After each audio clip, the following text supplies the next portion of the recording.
90 ভাগ মুসলমানের প্রতিনিধি হয়ে কথা বলে, তাদের যদি কোন নাস্তিকের গায়ে আগুন লেগে যায়, তাদের যদি কোন মূর্তি পূজারীর গায়ে আগুন লেগে যায়, এর জন্য হতে পারে কোন জালেম শাসক জুলুম করবে, জেলখানায় বন্দী করবে। রব্বে কাবার কসম, আকাবের আসলাম সকল জুলুম মোকাবেলা করে ইসলামের পক্ষে কথা বলেছে, কোরআনের পক্ষে কথা বলেছে। পরিষ্কার বলে, জুলুম আসুক, জেল আসুক, ফাঁসি আসুক, ইসলামের পক্ষে কথা বলবো। কোন তাগুত বেঈমান, কোন তাগুত বেঈমান মাথা নত করবো না। আর রব্বে কাবার কসম করে বলি, হাসিনা প্রণয়ন করেছে, ভবিষ্যতেও কোন তাগুত যদি আলেমদের উপর হাত তোলে, আলেমদের বিরোধিতা করে, তারাও বানাতে বাধ্য হবে। রাজনীতি, ইসলামী রাজনীতি আপনি পছন্দ না করেন, ইসলামী রাজনীতি এটাও ইসলামের একটা অবিচ্ছেদ্য অংশ, বুঝবার চেষ্টা করেন। কোরআন সুন্নাহ অনুযায়ী রাষ্ট্র পরিচালনা করা ফরজ। অন্তত না করতে পারেন, স্বীকার করতে হবে, স্বীকার না করলে ঈমান থাকবে না। আর যদি নোংরা রাজনীতি, দখলদারিত্বের রাজনীতি, টেন্ডারবাজের রাজনীতি, ক্ষমতা দখলের রাজনীতি, এটা আলেমরা করে না, এটা আলেমরা পছন্দও করে না। কোন আলেমের ভেতরে যদি এই ধরনের মনোভাব থাকে যে আমি কোন রাজনীতি পছন্দ করি না, তো একটা কথা আমি প্রায় বলি, আপনি রাজনীতি না করলে রাজনীতি আপনাকে করবে। কারণ যারা রাজনীতি করবে তাদের ট্রাফিক আইন থেকে শুরু করে সমস্ত আইন আপনাকে মেনে চলতে হবে। আপনি রাজনীতি না করলে তাদের আইন মানবেন না, এটা তো হবে না। রাষ্ট্র যারা পরিচালনা করে তারা যত আইন করে, ইসলামের পক্ষে করো বিপক্ষে করো, আপনাকে সেটা মেনে নিতে হবে। এটা বলা হয় রাজনীতি আপনি না করলে রাজনীতি আপনাকে করবে।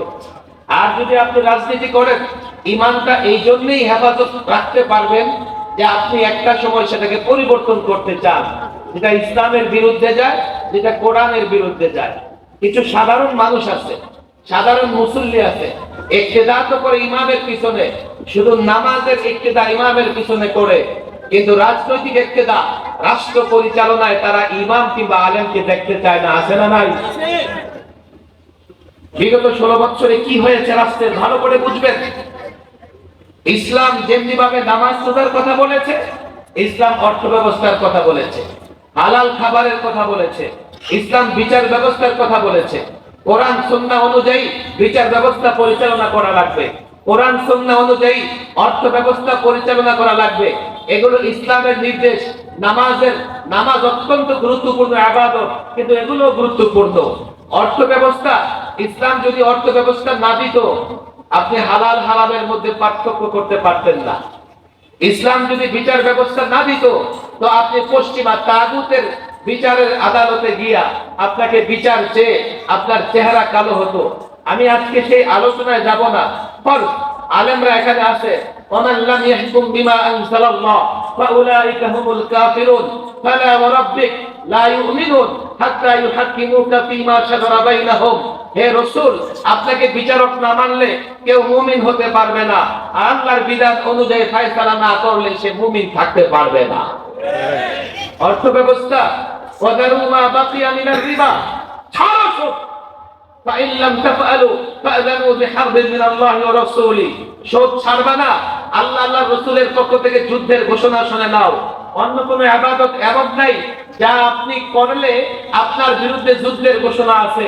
সুদ খাইলে আপনার বিরুদ্ধে যুদ্ধের ঘোষণা আছে। আপনি বলবেন আমি সুদ খাই না, কে বলেছে? যে দেশের অর্থ ব্যবস্থা সুদের উপরে চলে, সুদ নির্ভর চলে, আপনার জামার মধ্যে সুদের দুর্গ্রাণ লেগে আছে, আপনার টুপির মধ্যে সুদের দুর্গ্রাণ লেগে আছে। আপনি যদি অর্থনীতি বোঝেন, আপনি যদি কোম্পানি বোঝেন, তাহলে বুঝতে পারবেন আপনার জামা বানানোর জন্য যে সুতা আমদানি হয়েছে, এটা আনতে ওই কোম্পানিগুলো ব্যাংক থেকে সুদ নির্ভর ঋণ নিতে হয়েছে। আপনার টুপি বানাইতে যে সুতা লাগছে, আপনি খেয়াল করে দেখেন কেন বাংলাদেশের বড় বড় কোম্পানিগুলো সুদ নির্ভর পরিচালিত হয়। তা আপনিও তো সুদের সঙ্গে জড়িয়ে আছেন। হ্যাঁ, আপনি জানছেন না কিভাবে সুদের সঙ্গে জড়িয়ে আছেন।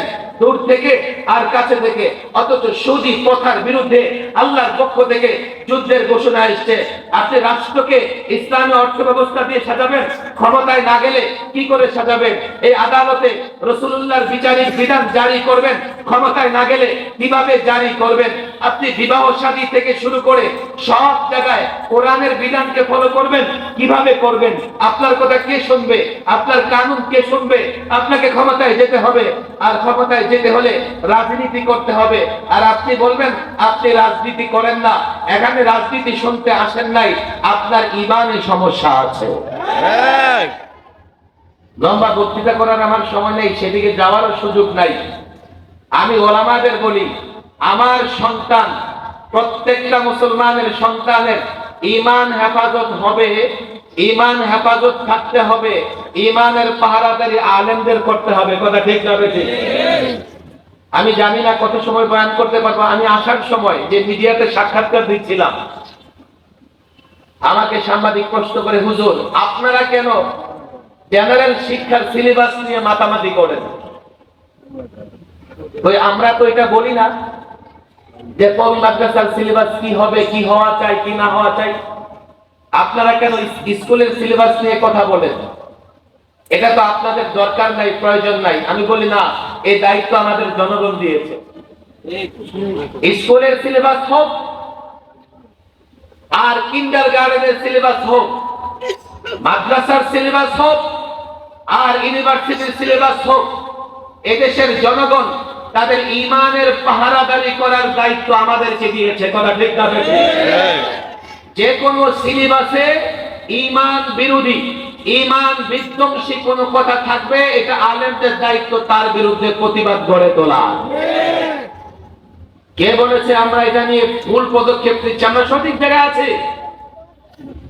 যদি আলেমরা স্কুল কলেজের শিক্ষার্থী ঈমান হেফাজতের কথা না বলে, তাহলে তাদের ঈমান হেফাজতের কথা কে বলবে?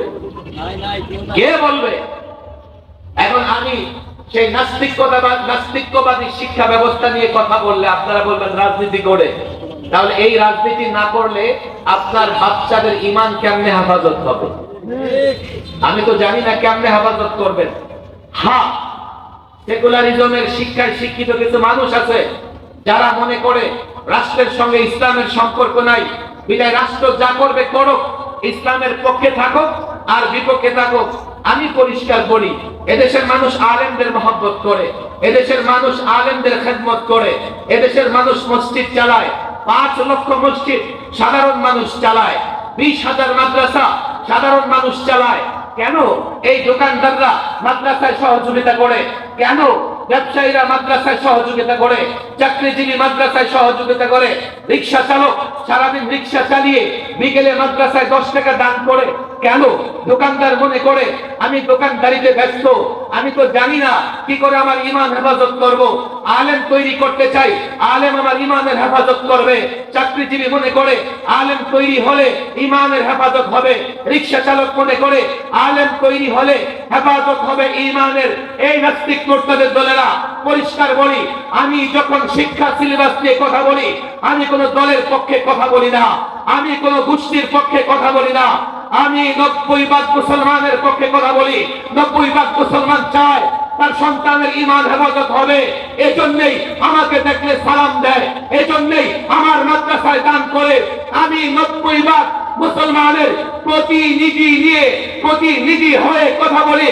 তাদের যদি কোন নাস্তিকের গায়ে আগুন লেগে যায়, তাদের যদি কোন মূর্তি পূজারীর গায়ে আগুন লেগে যায়, হ্যাঁ, এর জন্য হতে পারে কোন জালেম শাসক জুলুম করবে, জেলখানায় বন্দী করবে। রব্বে কাবার কসম, আকাবের আসলাম সকল জুলুম মোকাবেলা করে ইসলামের পক্ষে কথা বলেছে, কোরআনের পক্ষে কথা বলেছে। পরিষ্কার বলি, জুলুম আসুক, জেল আসুক, ফাঁসি আসুক, ইসলামের পক্ষে কথা বলবো। কোন তাগুত বেঈমান, কোন তাগুত বেঈমান মাথা নত করবো না। আর রব্বে কাবার কসম করে বলি, হাসিনা প্রণয়ন করেছে, ভবিষ্যতেও কোন তাগুত যদি আলেমদের উপর হাত তোলে, আলেমদের বিরোধিতা করে, তাও বানাতে বাধ্য হবে।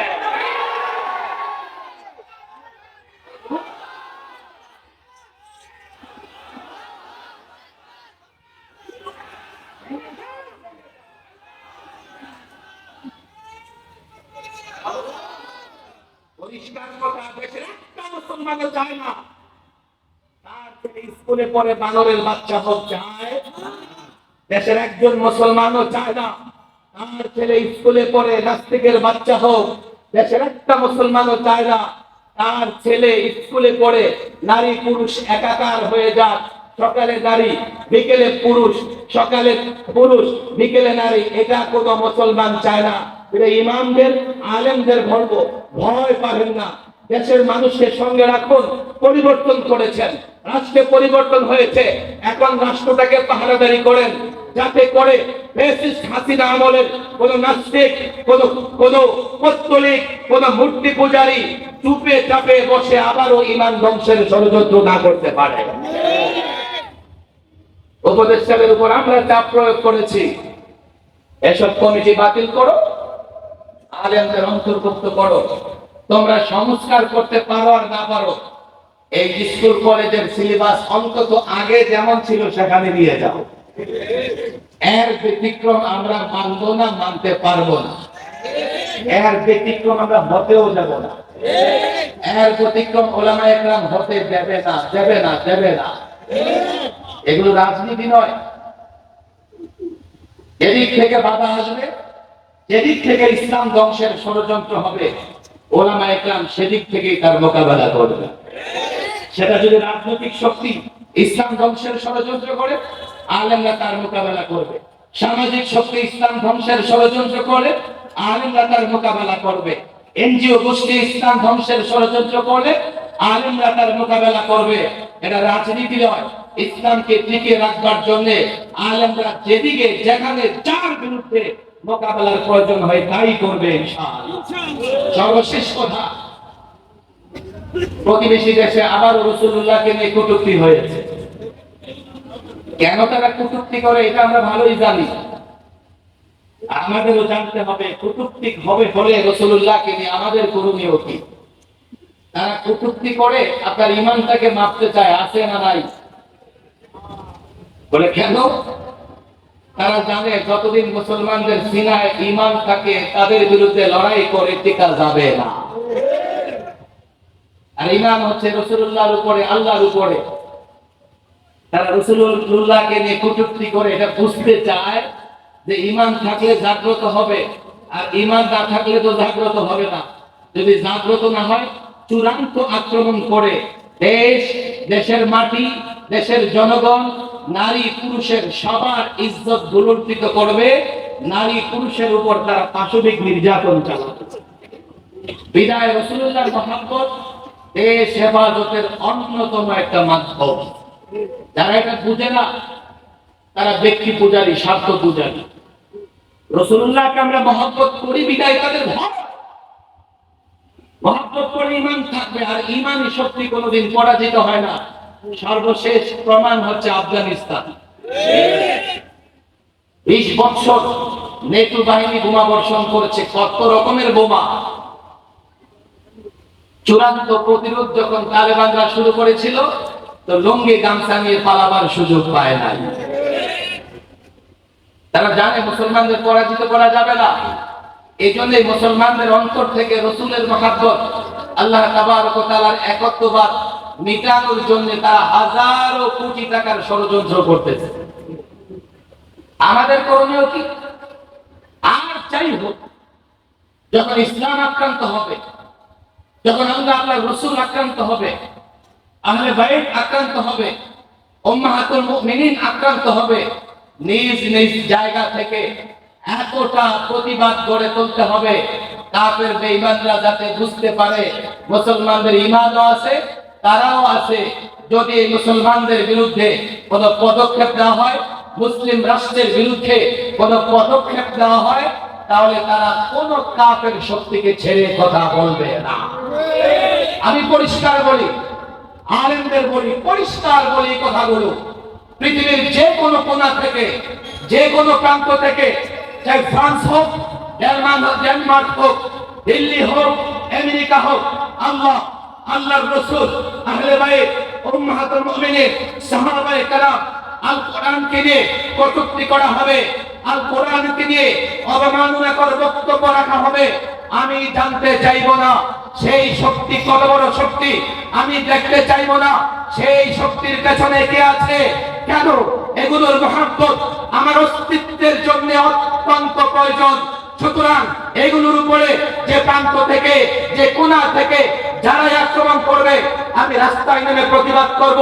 রাস্তায় না পারলে মসজিদের মিম্বার থেকে প্রতিবাদ করব, ঘরের কোণায় বসে প্রতিবাদ করব। আর কে বলেছে এ মুসলিম জাতি আজ যদি ঐক্যবদ্ধ হও, ঐক্যবদ্ধ হয়ে লড়াইয়ের ময়দানে অবতীর্ণ হও, রব্বে কাবার কসম, দিল্লি থেকে আমেরিকা পর্যন্ত, দিল্লি থেকে আমেরিকা পর্যন্ত, রেড হাউস থেকে হোয়াইট হাউস পর্যন্ত প্রত্যেকটা ভবন তোমার হুঙ্কারে, তোমার তাকবীর ধ্বনিতে কেঁপে উঠবে। তাকবীর! নারে তাকবীর!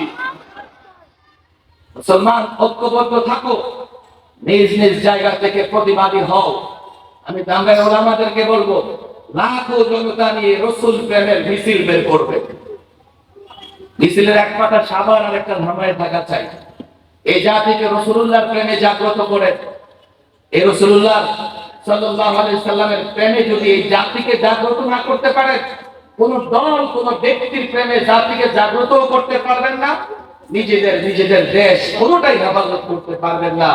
আল্লাহ তাবারক ওয়া তাআলা এই ওলামাদের ইজ্জত সম্মান বৃদ্ধি করে দেন। ওলামায়ে কেরামে আয়োজন করেছেন, তাদের আয়োজনকে কবুল করে নেন। ওয়া মা তাওফীকি ইল্লা বিল্লাহ ওয়া মা আলাইনা ইল্লাল বালাগ।